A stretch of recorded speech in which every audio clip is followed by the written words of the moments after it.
시청자 여러분 안녕하십니까? 한 주간의 한인사회 주요 소식을 정리해드리는 KBN 뉴스 주간 브리핑입니다. 첫 번째 소식입니다. 2025년 새해 뉴욕, 뉴저지에서는 최저임금이 오르고 다리와 터널 통행료가 인상되는 등 많은 변화가 일어납니다.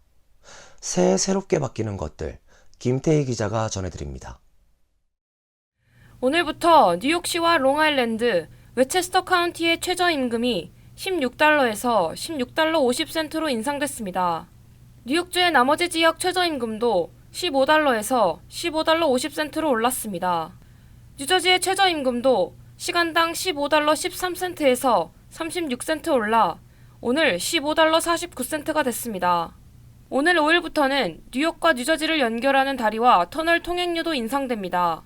승용차 기준 이지패스 결제는 피크 시간대 15달러 38센트에서 16달러 6센트로 인상되며 오프피크 시간대는 13달러 38센트에서 14달러 6센트로 오릅니다. 이지패스가 없는 승용차의 인상폭이 훨씬 큽니다.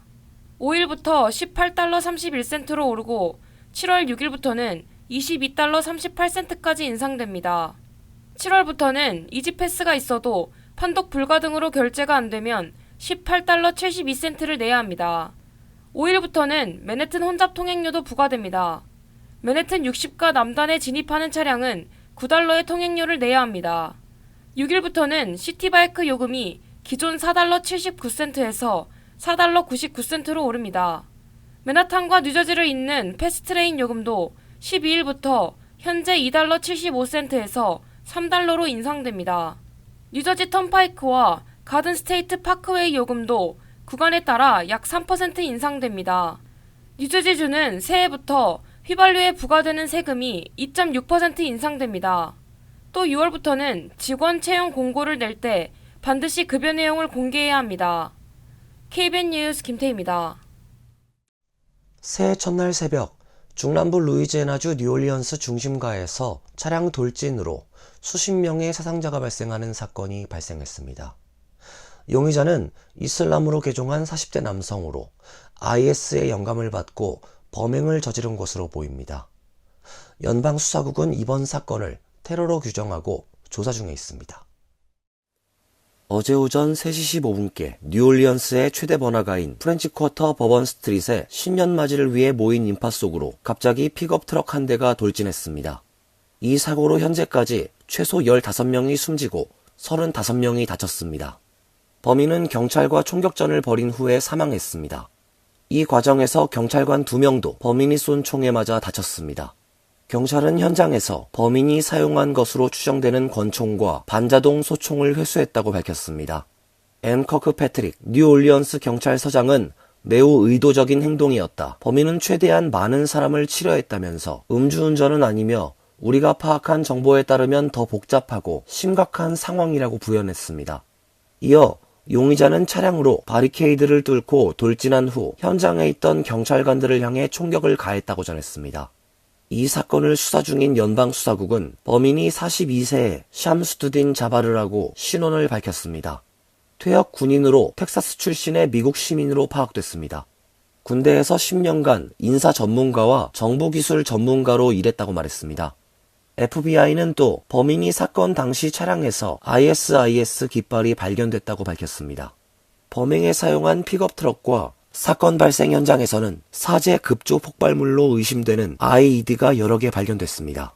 수사 당국은 이번 사건을 모종의 목적을 가진 테러 사건으로 규정하고 FBI를 중심으로 유관 기관이 수사를 벌이고 있으며 공범 가능성에 무게를 두고 있습니다. 전염력이 강한 고병원성 조류독감 변이가 발견됐습니다. 사람 간 전염이 가능한 돌연 변이가 발견된 것인데요. 사람들 사이에 쉽게 확산될 수 있어 주의 깊은 관찰이 필요하다는 우려가 나오고 있습니다. 질병통제예방센터는 최근 루이지애나 소재 한 조류독감 바이러스 감염 환자에게서 채취한 샘플을 분석한 결과 사람 간에 쉽게 전염될 수 있는 돌연 변이가 발견됐다고 밝혔습니다. CDC에 따르면 65세 이상으로 알려진 해당 환자는 중증 호흡기 질환을 갖고 있었는데 집에서 죽은 조류에 의해 조류독감 바이러스에 걸렸습니다. 해당 환자는 현재까지 미국에서 인체에 전염된 두 번째 케이스로 알려지고 있습니다. 동시에 CDC는 해당 케이스가 지금까지 발견된 낙농업계에서 발견된 바이러스와는 다른 형태라고 밝혔습니다. CDC는 분석 결과 해당 바이러스가 변이로 바뀌어 인간의 상부호흡기의 결합 수용체에 접착될 수 있다고 설명했습니다. 따라서 예전에 없는 조류독감이 사람들 사이에 쉽게 퍼질 가능성이 생겨난 것이라고 분석했습니다. 관련 연구를 해온 밴더빌트대 윌리엄 쇼프너 박사는 NBC 뉴스와의 인터뷰에서 아직 인체 간 전염이 활발하다는 명확한 증거는 없어서 다행이지만 분명 변이에 의한 확산 방식과 규모를 주의 깊게 관찰해야 한다고 지적했습니다. CDC는 현재 확인된 65건의 조류독감 인체 감염이 미국에서 보고됐으며 대부분은 조류나 소들과의 접촉이 감염 원인이라고 전했습니다. 또한 아직 일반 대중에게 인체 호흡기를 통한 조류독감 전파 가능성은 낮게 보고 있다고 밝혔습니다. 가상화폐 테라루나 폭락 사태로 전 세계적으로 약 400억 달러 규모의 피해가 발생한 것으로 추정되고 있는 가운데 몬테네그로 정부가 이 사태의 핵심 인물인 권도영 테라폼레스 창업자를 미국으로 범죄인 인도한다고 발표했습니다. 미국에서 재판을 받을 경우 권 씨는 징역 100년형에 처해질 수 있다는 판단입니다. 몬테네그 현지 일간 BST에 따르면 보얀 보조비치 몬테네그로 법무장관은 권도영 씨를 미국으로 범죄인 인도하도록 명령하는 결정문에 서명했다고 밝혔습니다. 몬테네그로 헌법재판소는 지난 24일 권 씨 측이 제기한 인도 결정 권한 관련 헌법 소원을 재판관 전원일치 의견으로 기각했습니다.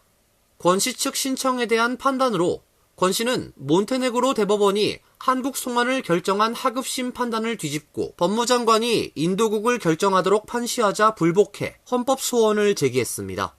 권 씨는 테라루나 코인 폭락 사태 직전인 2022년 4월 말 싱가포르로 출국해 약 1년간 해외 도피 생활을 하던 중 지난해 3월 몬테네그로 포드고리차 공항에서 체포됐습니다.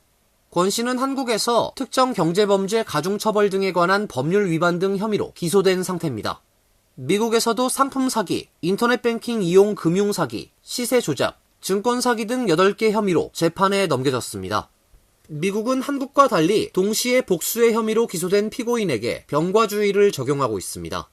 각 혐의에 대한 형량을 합산해 최종형을 결정하는 방식으로 권 씨는 징역 총 100년형 이상도 받을 수 있습니다.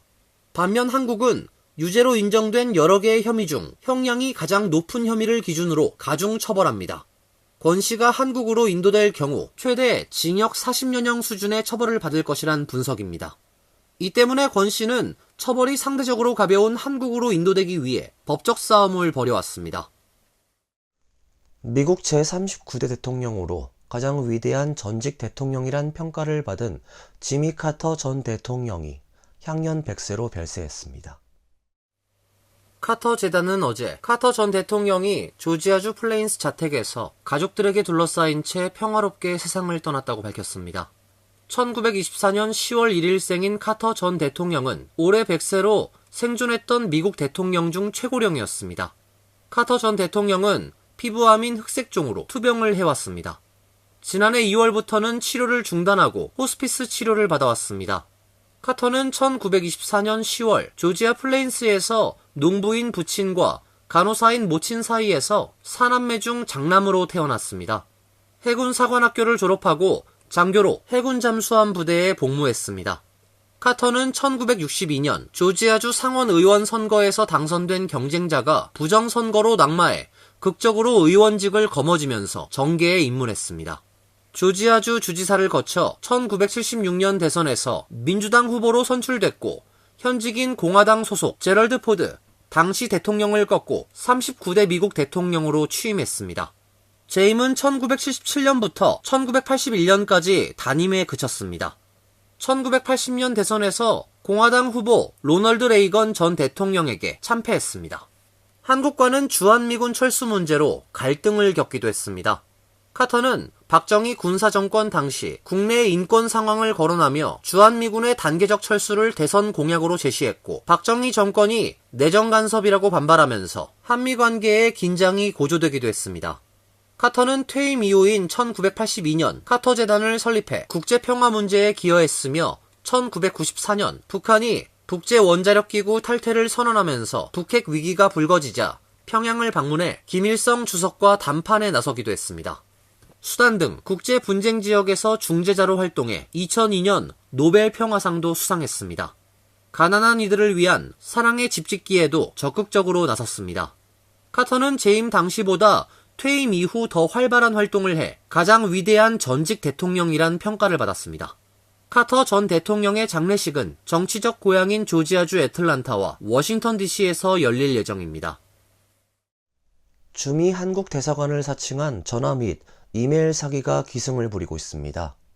이들은 재외공관 등 한국 정부기관을 사칭해 개인정보를 빼내고 송금 등을 유도하고 있어 주의가 당부됩니다.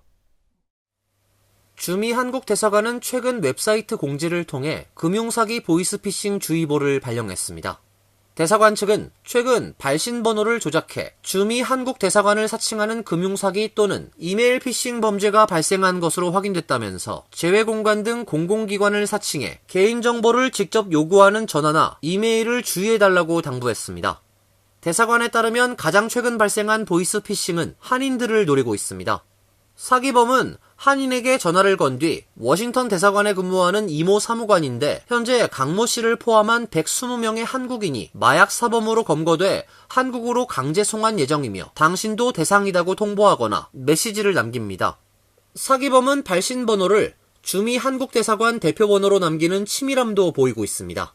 전화를 받은 사람이 속을 경우 민감한 개인정보를 요구하고 송금까지 유도하는 것으로 알려지고 있습니다. 주미 한국 대사관 측은 관련 보이스피싱 문의가 지역 총영사관과 대사관에 많이 접수되고 있다면서 대사관에서는 전화 및 온라인으로 개인정보 등을 확인하거나 요구하지 않는다고 밝혔습니다. 주미 한국 대사관은 재외공관 직원을 사칭한 수상한 전화를 받을 경우 거주지 관할 경찰서 또는 연방통신위원회에 신고해달라고 당부했습니다. 뉴욕 지하철에서 열차를 기다리던 행인이 밀려 선로에 떨어지는 사건이 또다시 발생했습니다. 피해자는 크게 다쳤으나 다행히 생명엔 지장이 없는 것으로 알려졌는데요. 경찰은 용의자를 체포하고 살인 미수 등의 혐의로 기소했습니다.